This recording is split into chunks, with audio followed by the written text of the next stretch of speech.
हिंदी भाषा के शिक्षण के मूल्यांकन के लिए आदर्श प्रश्न पत्र निर्माण के सिद्धांतों का वर्णन कीजिए। हिंदी भाषा शिक्षण के मूल्यांकनार्थ आदर्श प्रश्न पत्र के निर्माण के सिद्धांत हैं। हिंदी भाषा के शिक्षण के लिए जो उद्देश्य निर्धारित किए गए हैं उनकी प्राप्ति किस सीमा तक हुई है। अध्यापक ने जिन शिक्षण विधियों का प्रयोग किया है क्या वह सही है अथवा गलत अथवा पाठ्यपुस्तक विद्यार्थियों की मानसिक स्तर के अनुसार है या नहीं। इन सब बातों की जाँच मूल्यांकन प्रक्रिया द्वारा ही हो सकती है और यह मूल्यांकन किस प्रश्न पत्र द्वारा ही हो सकता है। किसी प्रश्न पत्र द्वारा ही हो सकता है। हम हिंदी की किसी भी विधा का अध्ययन अध्यापन कराएं लेकिन उसके मूल्यांकन के लिए सटीक प्रश्न पत्र तो बनाना ही पड़ेगा। उसी पर मूल्यांकन की सफलता निर्भर करती है। यदि प्रश्न पत्र सही बन जाता है तो मूल्यांकन प्रक्रिया प्रभावशाली सिद्ध होती है, लेकिन यदि पाठ्यक्रम से संबंधित प्रश्न पत्र ठीक नहीं हो पाता तो हमारा सारा प्रयास निरर्थक सिद्ध हो जाएगा। भले ही एक शिक्षक ने वर्ष छात्रों को सर्वश्रेष्ठ शिक्षण विद्यार्थियों द्वारा पढ़ाया हो, पर अस्तु वर्ष के अंत में मूल्यांकन की सफलता और प्रभावशीलता को ध्यान में रखकर प्रश्न पत्र का निर्माण किया होना चाहिए। अन्य शब्दों में हम कह सकते हैं कि प्रश्न पत्र बड़ी सावधानी चिंतन मनन के साथ ही बनाना चाहिए, जो उसमें प्रश्नों की विधिवता को प्रश्न स्पष्ट विषय वस्तु से संबंधित हो और प्रत्येक प्रश्न के लिए अंकों का उल्लेख भी हो। ये सब बातें ही नितांत आवश्यक है। प्रश्न पत्र बनाते समय शिक्षक को निम्नलिखित सिद्धांतों का ध्यान रखना चाहिए। पहली बात तो यह है कि प्रश्न बनाने वाला अध्यापक अनुभवी और अपने विषय का समुचित ज्ञाता हो। उसे इस बात का निर्धारण कर लेना चाहिए कि जो वह छात्रों की किस योग्यता का मूल्यांकन करने के लिए प्रश्न पत्र डालने जा रहा है। छात्रों की योग्यताओं के बारे में निश्चित करने के बाद वह यह निर्णय करेगा कि प्रश्न पत्र में ज्ञान बोध, अर्थ बोध, अभिव्यक्ति बोध और सौंदर्य बोध आदि से संबंधित कितने प्रतिशत अंक दिए जाएंगे। उदाहरण के रूप में एक अध्यापक ज्ञान के लिए 30, अर्थ के लिए 20, अभिव्यक्ति के लिए 30 और सौंदर्य बोध के लिए 20 अंक दे सकता है, परंतु इसमें थोड़ा बहुत अंतर भी किया जा सकता है। पाठ्य पुस्तक में गद्य कहानी, नाटक, निबंध, व्याकरण आदि अनेक विधाएं संकलित की जाती हैं। अतः प्रश्न पत्र बनाने वाले अध्यापक को यह निर्णय कर लेना होगा कि वह गद्य के लिए कितने अंक निर्धारित करेगा, पद के लिए कितने, व्याकरण के लिए कितने और रचना के लिए कितने। अध्यापक और यथासंभव पाठ्यक्रम उदाहरण बनाकर प्रश्न पत्र तैयार करना चाहिए और साथ ही परीक्षा की समयावधि की भी निश्चित कर लेनी चाहिए। उसे इस बात का भी ध्यान रखना चाहिए कि जो छात्र उस निश्चित समयावधि के प्रश्न पत्र को पूरा करने में समर्थ हो। प्रश्न पत्र का निर्माण करते समय अध्यापक पाठ्य पुस्तक के पीछे दिए गए अभ्यास से भी सहायता ले सकता है। तत्पश्चात उसे यह निर्धारित करना होगा कि निबंधात्मक प्रश्न कितने अंक के होंगे, लघु उत्तर कितने अंक के होंगे और वस्तुनिष्ठ प्रश्न कितने अंक के होंगे। अध्यापक को यह भी फैसला कर लेना होगा कि पाठ्य पुस्तक के किस भाग से निबंधात्मक प्रश्न पूछे जाएंगे, किस भाग से लघु उत्तर और किस भाग से वस्तुनिष्ठ। पाठ्य पुस्तक को आधार बनाकर अध्यापक को सरल, सुबोध और स्पष्ट भाषा में प्रश्नों का निर्माण करना चाहिए। प्रश्न पत्र इस प्रकार के होने चाहिए कि प्रतिभाशाली, सामान्य और मंदबुद्धि तीनों श्रेणी के वाच्य उत्तर दे सके और उनका सही मूल्यांकन हो सके। प्रश्न पत्र में कुछ प्रश्नों की छूट भी दी जा सकती है, लेकिन महाशय ऐसा भी नहीं होना चाहिए कि केवल कुछ प्रश्नों को सही कुछ अध्यापकों से प्रश्न दिए जाएं। अध्यापक सही प्रश्न चाहिए। प्रत्येक प्रश्न और उसके उपभागों के लिए अलग अलग अंक निर्धारित होना चाहिए। साथ ही प्रश्न पत्र में ही अंकों का निर्माण उल्लेख किया जाना चाहिए। प्रश्न पत्र में आवश्यक निर्देश भी दी जाने चाहिए। प्रश्न पत्र बनाने के बजाय उसे 2-3 बार पढ़ लेना चाहिए ताकि उसे सभी त्रुटियां दूर की जा सके। इसके साथ साथ परीक्षकों के लिए भी आवश्यक निर्देश तैयार करके उन्हें भेजे जाने चाहिए ताकि उस पुस्तक का मूल्यांकन करते समय किसी विद्यार्थी के साथ अन्याय न कर सके। प्रश्न पत्र का निर्माण करने के पश्चात उत्तर तालिका का भी निर्माण कर लिया जाना चाहिए।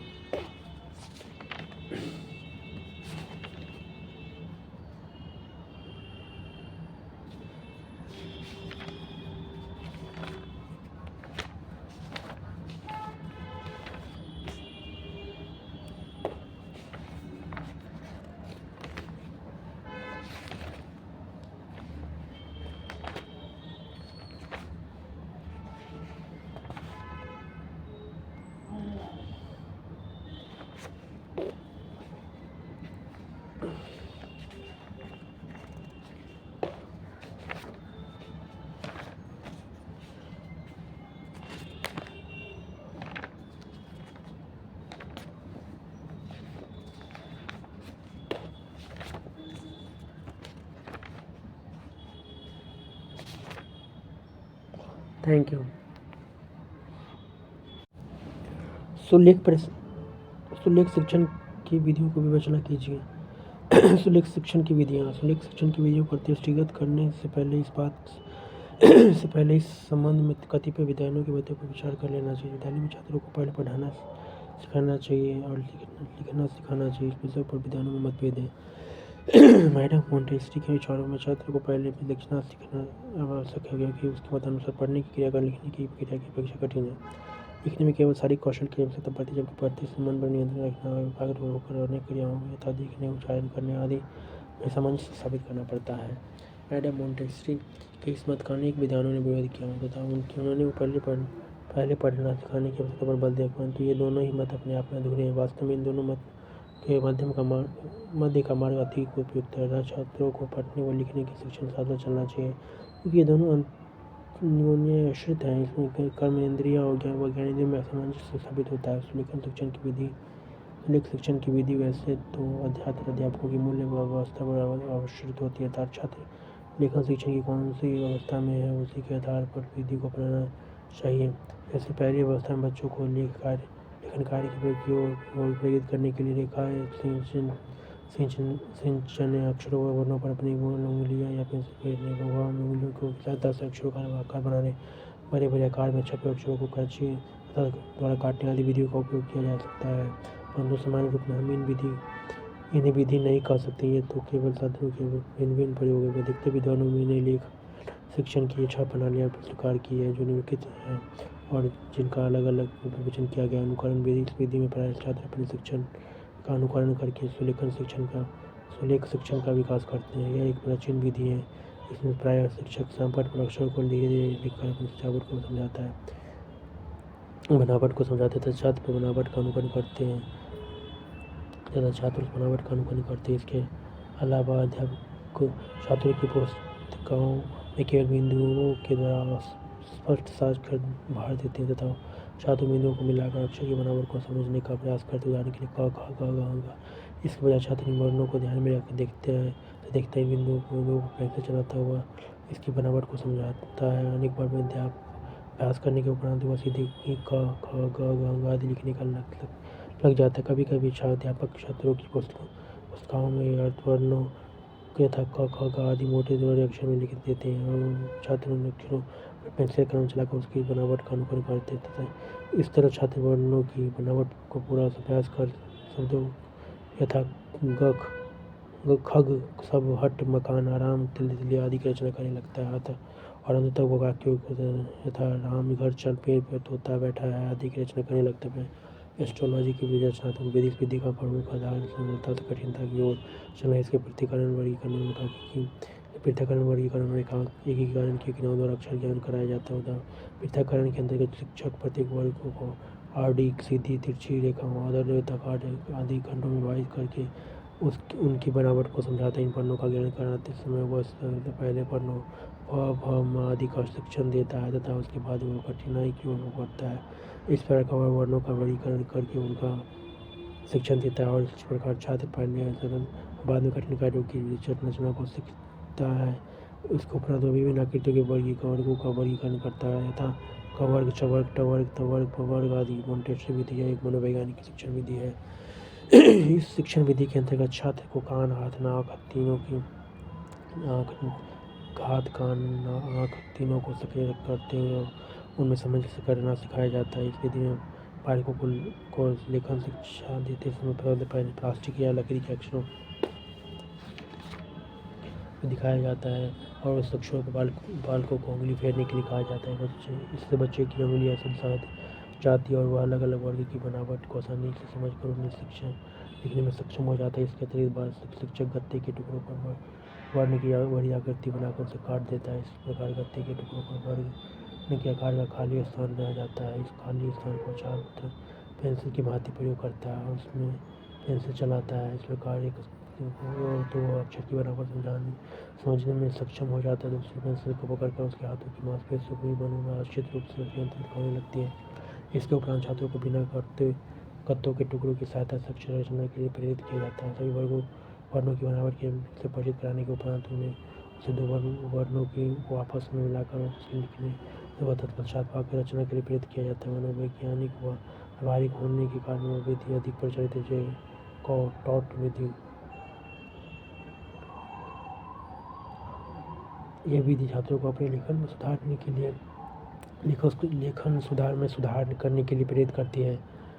इस विधि में शिक्षक छात्रों को सबसे पहले एक अक्षर या वाक्य पढ़ने के लिए देता है, तत्पश्चात शिक्षक उस पढ़ते हुए अक्षर या वाक्य को लिखने के लिए कहता है। छात्र अपने शब्द या वाक्य को लिखकर तो मूल आदर्श शब्द या वाक्य से उसका मिलान करता है तथा अपने शब्द या वाक्य में हुई अशुद्धियों को स्वयं ठीक करता है। छात्र इस अभ्यास से अपने लिखन त्रुटि को दूर करने देते हैं तो उन्हें बिना पढ़े गए मूल्य आदर्श वाक्य को देखे बिना ही लिखने के लिए प्रेरित किया जाता है। छात्र केवल स्मरण शक्ति केवल प्रमुख अक्षरों वाक्यों को लिखता है, तत्पश्चात लेखन अशुद्ध शब्द का वाक्य लिखकर छात्रों को उन्हें शुद्ध रूप से लिखने का प्रयास कराता है। इस प्रकार छात्र धीरे धीरे अपने लेखन को त्रुटि रहित कर लेता है, परंतु यह विधि छोटी अवस्था के छात्रों की दृष्टि से अधिक उपयोगी सिद्ध न हो सके। विश्लेषण विधि। इस विधि में शिक्षक छात्रों को शब्द वाक्य एवं वाक्य के शब्द इन दो क्रमों में लेखन शिक्षण प्रदान करता है। इस विधि को रोचक बनाने के लिए चित्रों का भी प्रयोग किया जाता है, परंतु यह विधि मनोवैज्ञानिक है तथा मौखिक अभिव्यक्ति के कौशल के लिए भी अधिक उपयुक्त है, अतः इसका प्रयोग न के बराबर होता है। संश्लेषण विधि में अध्यापक व्याकरण के नियमों के अनुसार छात्रों को लेखन की शिक्षा प्रदान करता है। इस विधि में शिक्षक द्वारा छात्रों को शब्द पढ़ने वर्ण फिर शब्द स्थानांतर में वाक्य रचना की शिक्षा दी जाती है। इस विधि में प्रायः वर्णों का परिचय कराने वाली पुस्तकों में चित्रों को भी अंकित कर दिया जाता है ताकि छात्रों को आसानी से वर्ण ज्ञान हो जाए। यह विधि अन्य विधियों की तुलना में अधिक श्रेष्ठ मानी जा गई है।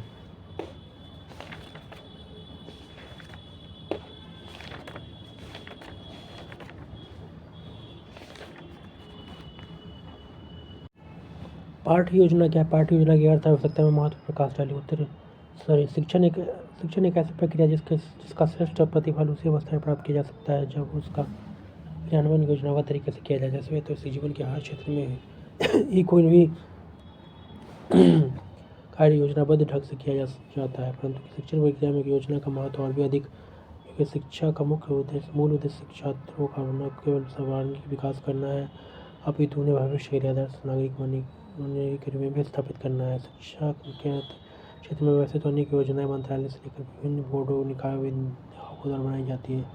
अधिकारी से लेकर प्रधानाचार्य तक प्रतिदिन के हिसाब से अनेक योजनाएं बनाते हैं, परंतु अध्यापक अपने सफल अध्यापन और अपनी विशिष्ट वस्तु को अपने छात्रों तक पहुंचाने के लिए योजना बनाता है। वैसे प्रमुख है पाठ्य योजना और इकाई योजना। इस पाठ्य योजना का संबंध जहाँ प्रतिदिन पढ़ाई को जाने वाली विषय सामग्री की योजना से है, वहीं इकाई योजना का संपूर्ण पाठ्यक्रम को कुछ घंटों में बांटकर छात्रों तक पहुँचाने की एक दीर्घावधि योजना है। पाठ्य योजना का अर्थ पाठ्य शिक्षण को सुनियोजित करना। शिक्षक प्रतिदिन विद्यार्थियों को कुछ न कुछ पढ़ाता है और उसे क्या पढ़ाना और कैसे पढ़ाना है इसके लिए पहले से तैयारी करना जरूरी है। तो पाठ्य योजना पर अध्यापक की शिक्षण तैयारी की सफलता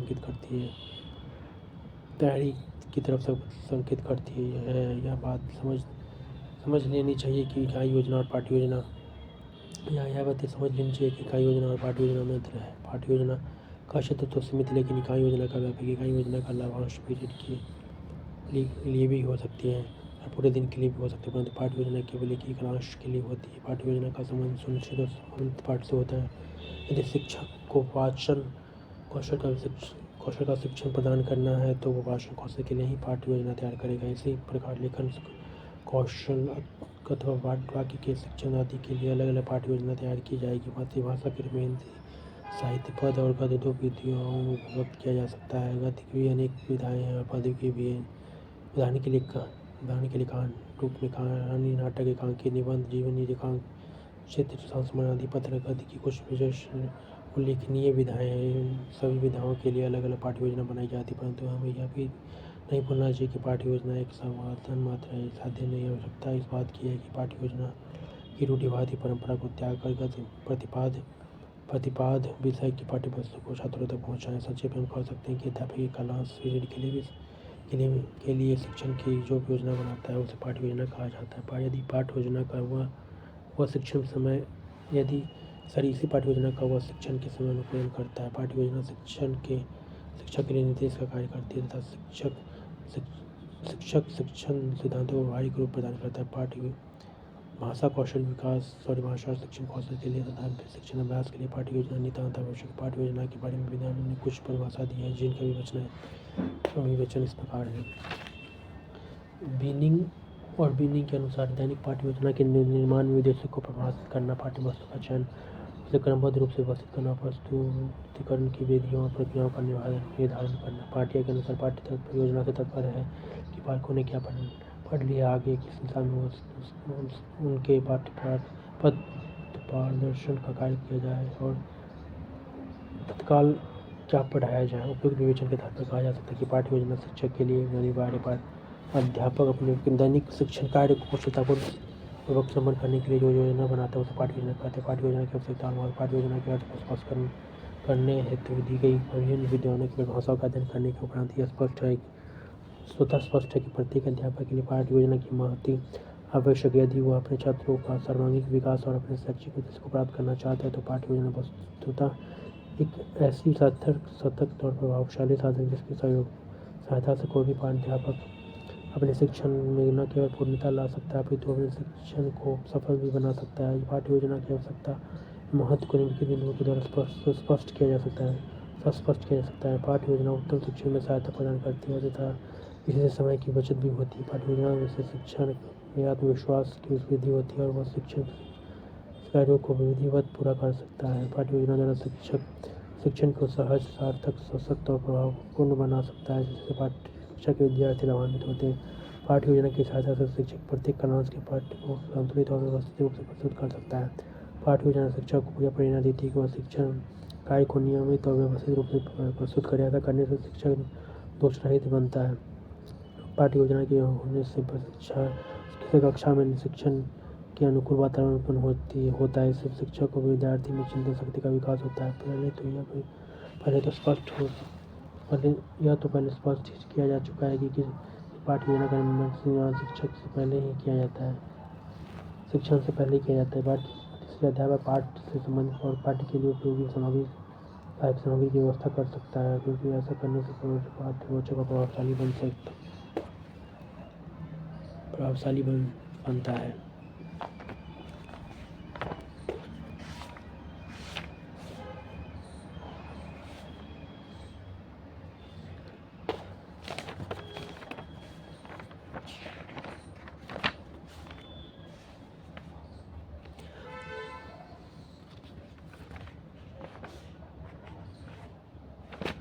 नाटक शिक्षण क्या है, इसके उद्देश्य तथा महत्व को स्पष्ट करते हुए नाटक शिक्षण प्रक्रिया के सोपान प्रकाश। नाटक शिक्षण प्रक्रिया प्राचीन भारतीय साहित्याचार्यों के अनुसार साहित्यिक कृतियों के दो भेद हैं, श्रव्य काव्य और दृश्य काव्य। सभी प्रकार के पद श्रव्य काव्य के अंतर्गत आते हैं और नाटक दृश्य काव्य के अंतर्गत आते हैं। अब श्रव्य काव्य को पाठ्य काव्य क्यों कहा जाता है क्योंकि अब उन्हें पढ़कर हम आनंद लेते। प्राचीन काल की भांति केवल सुनकर नहीं, प्राचीन काल में नाटक के रूप भी कहते थे।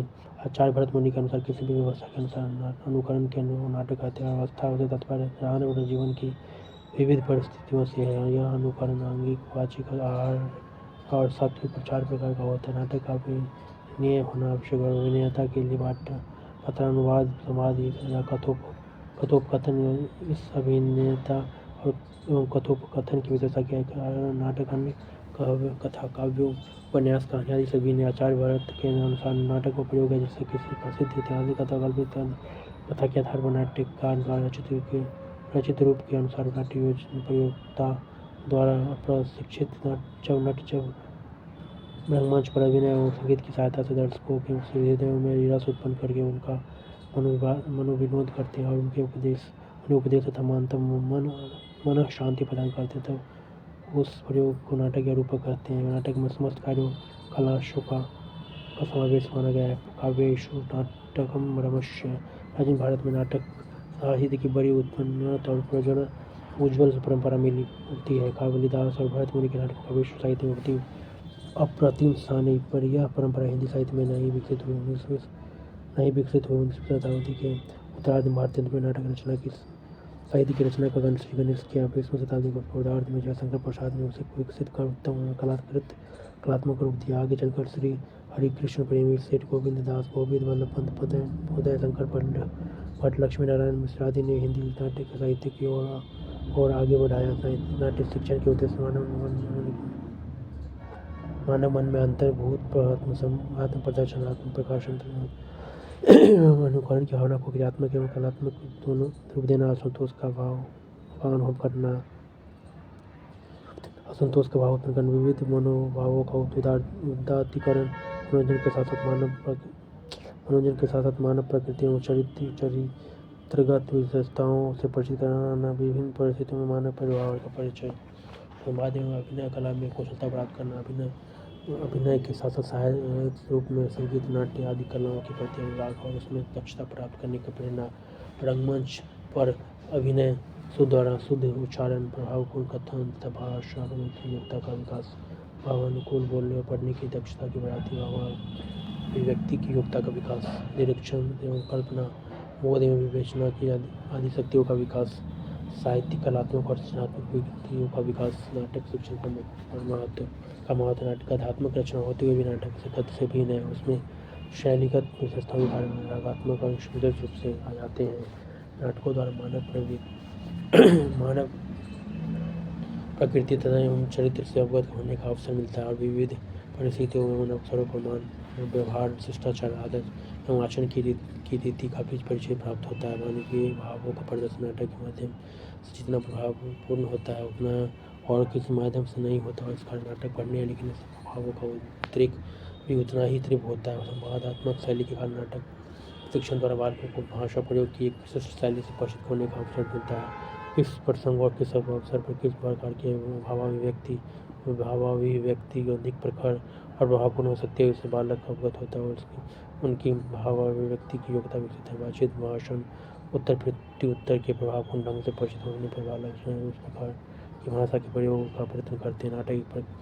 नाटक के प्रकार के दृश्य श्रव्य शिक्षण प्रणाली है। नाटक के प्रकार की श्रव्य शिक्षण प्रणाली किसी विषय का ज्ञान नाटकों के माध्यम से यदि प्रत्यक्ष दर्शन प्रभावपूर्ण ढंग से प्रदान किया जा सकता है। बालक इसमें स्वयं उत्साहपूर्वक सक्रिय भाग लेते हैं और साक्षात अनुभव द्वारा शिक्षण ग्रहण करते हैं। यह क्रियात्मक शिक्षा है और अशिक्षित पौधों को शिक्षित करने में नाटक प्रणाली और भी सफल सिद्ध हुई है। अब सर्वथा नवीन विज्ञान के प्रसार एवं जन शिक्षा के साधन रूप में नाटकों का प्रचुर प्रयोग किया जाने लगा है। लोकरंजन के माध्यम से लोकहित का बहुत बड़ा साधन नाटक है। नाटक की शिक्षण के सोपान विशिष्ट उद्देश्य प्रस्तुत पाठ, समय, भाव, विचार, संवाद, चरित्र चित्रण पर आधारित उद्देश्यों का निर्धारण, प्रस्तावना, पाठ संबंधी प्रसंग की भावना और उसकी ओर ध्यान का आकर्षित करना होता है। नाटककार की संक्षिप्त परिचय तथा नाटक के मुख्य भाव पर आधारित संक्षिप्त वक्तव्य अथवा कुछ भाव प्रेरक प्रश्नों द्वारा विभिन्न प्रस्तावना हो सकती है। पश्चात सौंदर्य पठन की दृष्टि से इस बात का भी उल्लेख किया जाता है कि प्रस्तुत पाठ द्वारा बालक क्या अर्जित करने जा रहा है। प्रस्तुतिकरण का पाठ का उल्लेख करना। आदर्श पाठ शिक्षक द्वारा सात्विक अभिनय युक्त साधन इस अभिनय पठन में केवल ध्वनि के अवरोह द्वारा भावाभिव्यंजन का प्रयत्न होता है। अंगिक अभिनय द्वारा नहीं। कुछ विचारों को निगत पाठ की भांति नाटक में भी मौन पाठ का समर्थन किया है, पर नाटक में रागात्मक होने के कारण इसका स्वर वाचन नहीं अच्छा है। संवादों का मौन पठन द्वारा वह अभाव नहीं पड़ता जो वक्त पठन में पड़ता है, केंद्रीय भाव पठित अंश पर आधारित हुए एक प्रश्न द्वारा पाठ के विषय तथा कथा वस्तुकरण की परीक्षा व्याख्या, उपयुक्त प्रश्नों द्वारा भावार्थ, चरित्र चित्रण, भावात्मक स्त्रों की व्याख्या, वार्तालाप एवं कथन संबंधी विशेषताओं पर प्रकाश डालना, मानवीय संबंध, व्यवहार, शिष्टाचार, संवादात्मक विशेषताएं आदि को भी प्रकाश में लाना चाहिए। नाटक में विभिन्न पद्धतियों पर प्रश्न पूछते हुए उनका स्पष्टीकरण, गुण दोष विवेचन व्याख्या का मुख्य अंग है।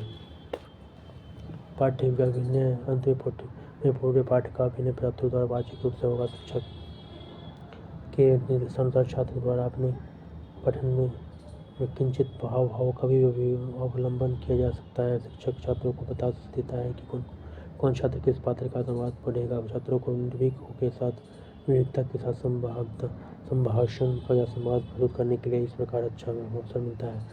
साभिनय वाचन का आदर्श स्वतंत्र शिक्षक स्वयं भी प्रस्तुत कर सकता है। पुनरावृत्ति व संपूर्ण पाठ अंश पर समालोचनात्मक कथा वस्तु चरित्र चित्रण एवं समाज आदि हेतु प्रमुख पर पूछे जाएंगे। धन्यवाद।